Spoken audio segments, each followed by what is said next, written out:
Any good concert? Yeah. No, there's somebody had a lead follow.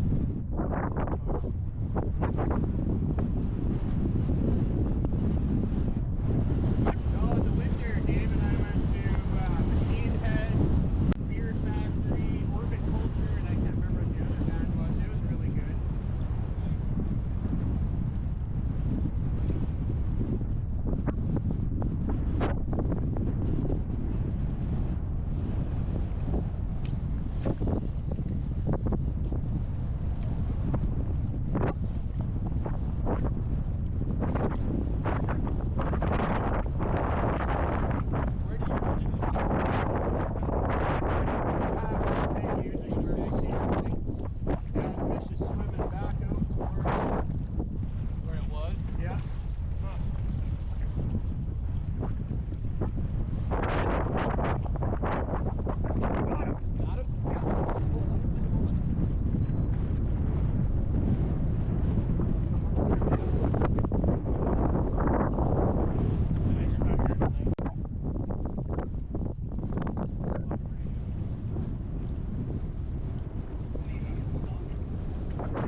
Alright guys, there is the net buddy doing a job. We almost had to use the double puck because we had a little bit of a snafu on the net job.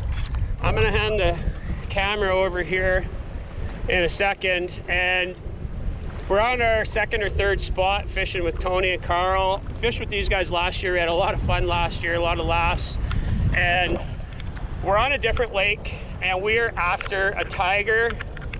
So it happens we have a tiger, and it's a nice one. I'm gonna dig the lure out and I'll talk about this lure just a touch because I just built it last night and I want to kind of run over what I did with it. Hey guys, it is no surprise, it's a 10-inch monster tube, and I put the little bell in the back of it and I left the back hook so it can spin freely. Got a little trailer blade like we like to do, and that's just a mid-depth 10-inch tube. I'll put the bump stick on it here quick. Looks like could be a 40-ish.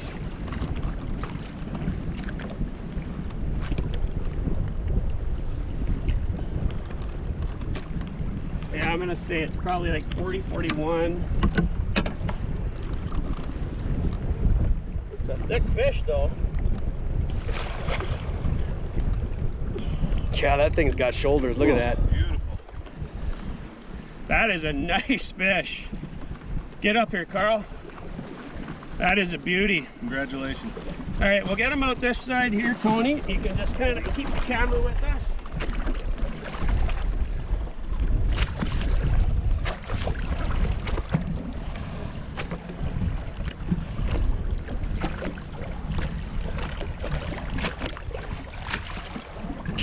That's one. Let's go get some more.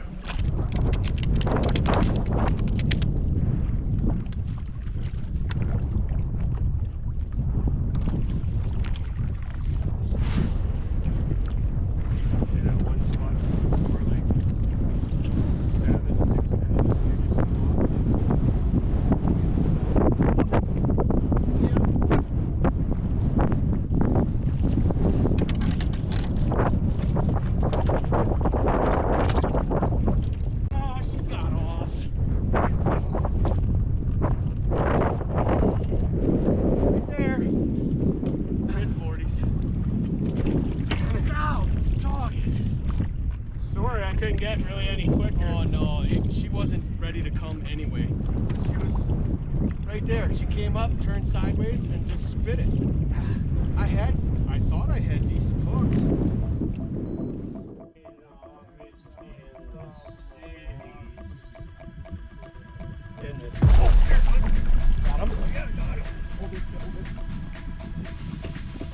No. You gonna bring them up here, Glenn? Yeah.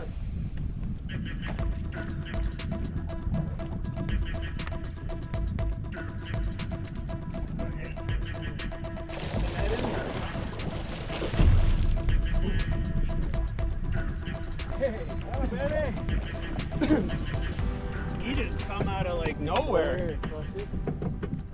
Well, guys, it's been a day. It has been a day. We've had some chances. Tony dropped one. Karl had one on.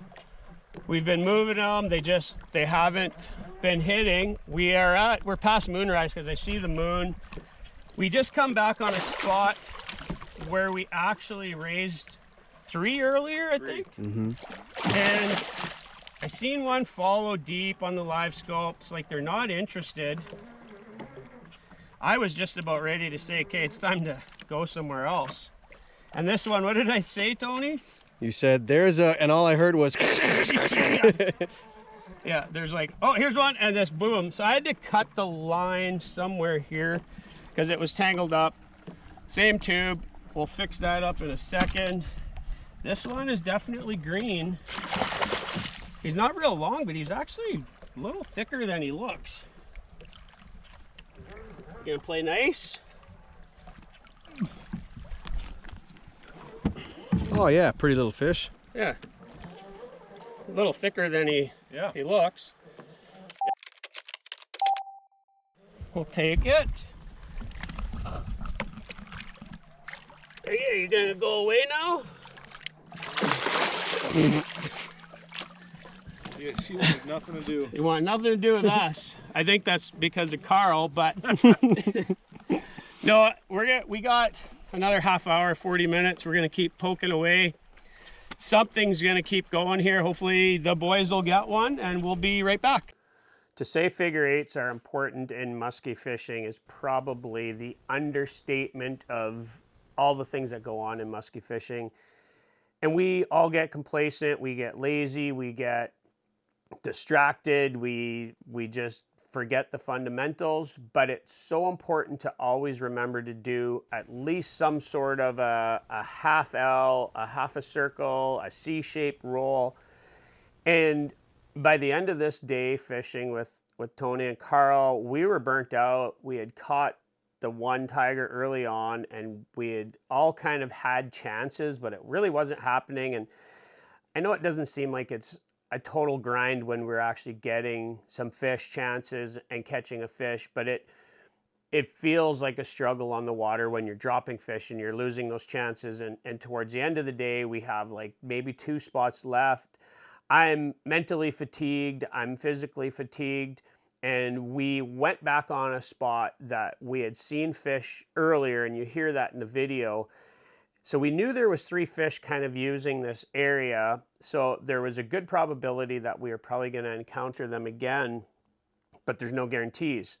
We had actually moved through probably the best spot of that area without really seeing anything. I wasn't seeing anything on the live scope or any of the electronics.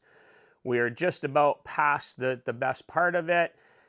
And I know from the past fishing this area, there's a really nice drop off there, excuse me, that we're going to touch on in the breakdown. So you never want to really take your eye off of the game, so to speak, and you always have to do those little turns. So you see in the video, I do that lazy little turn and that fish comes up from under the boat. So it was either sitting behind the boat, come up from the deep, or one of the other guys raised it. But the point I want to make is that you really have to finish your casts. And I include 2 other clips here, and one is Dave and I and Ange fishing in the fall. Dave comes in, and it's not a complete blind figure eight, but he does part of a roll, and he's like, oh, there's one. It just showed up basically out of nowhere from under the boat. He didn't see it follow. He got it to engage in the figure eight and was able to pick it up. That's a really cool catch. And then the other one that I include here is fishing with the Sad Boy Musky Club boys, and we've had some great days on the water. And on this particular day, we were out, and Mike at the front of the boat actually raised a fish, and it disengaged on the 8, and a cast or 2 later, Mike comes in with a bucktail, doesn't see a follow, but he follows through in his figure 8, and on the outside of his first turn, he's like, here it is. This fish shows up from under the boat or from down deep, and he gets it to engage in the 8, catches it right away. Turns out to be a great 4-footer. So a great experience, but it's knowing that you have to at least give that effort to kind of finish off that figure 8 and know that the fundamentals will pay off. And for the 999 casts that we think it's just a waste of our time, it only takes one time in the figure 8 to get hit with a blind strike to just change everything. This turns out to be one of the coolest strikes of the year so far, just the way it comes out, crushes the tube. It's not the biggest fish of the year, but it's just such a great reminder to follow through on the basics.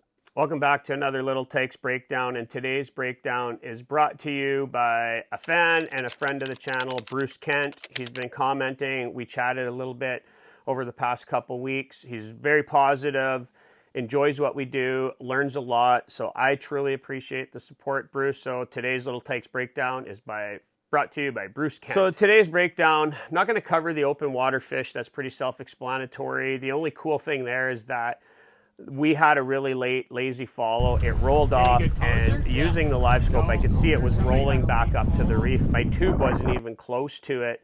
It was probably 20 feet away from it, not to mention about 10 feet higher, and I just slowly let it drop down, and that fish turned around and come back at the tube. So the cool thing there is that without that technology, we would not have known that fish was there. Again, guys, not sharpshooting, not doing anything in particular. That fish followed one of the other baits, stopped, turned, went back, and we were able to pick it up.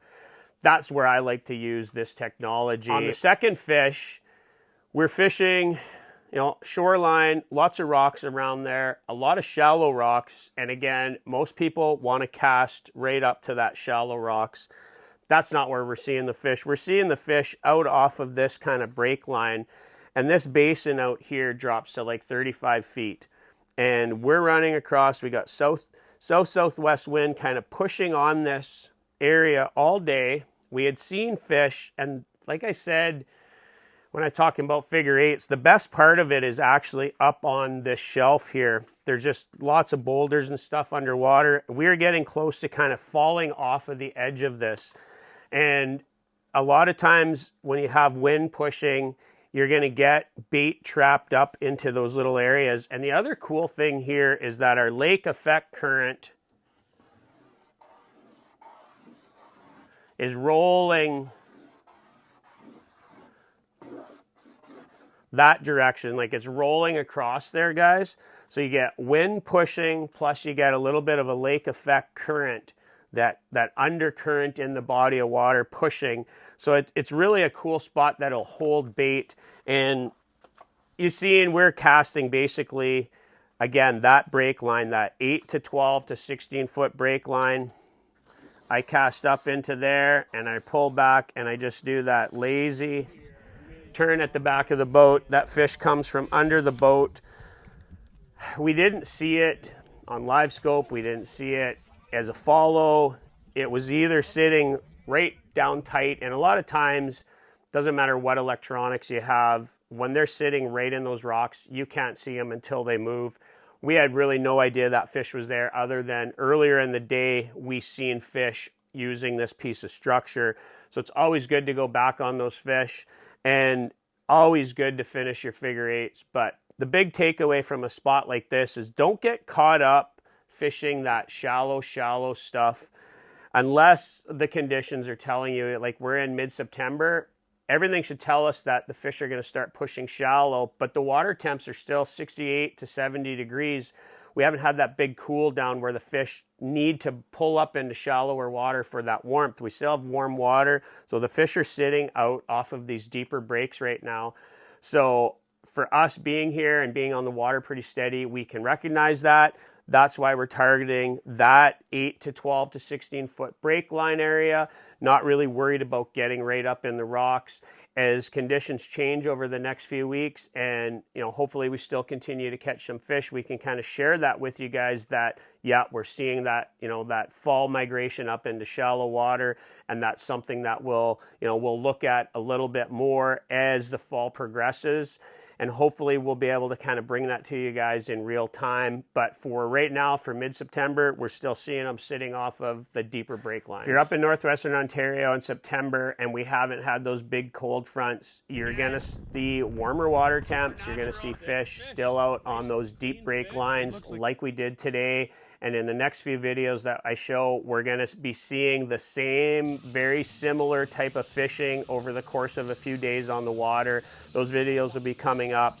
But if you do come up here and you get those big cold fronts and the fish start to push shallow, they can be very predictable up on the sand flats, up on shallow rocks, in the remaining weeds. But for the time when you get those mixed conditions where the water's not quite cold enough to push shallow, but it's still not really warm enough to keep them deep, it can be really disorientating on the water to know where to look. But check out the video right here where we kind of run into one of those days where we weren't sure where to look, and you just got to keep grinding through it, and you will find some fish, and hopefully some that will, engage. So for now, 54 Bus is out of here. We'll catch you guys out on the water later.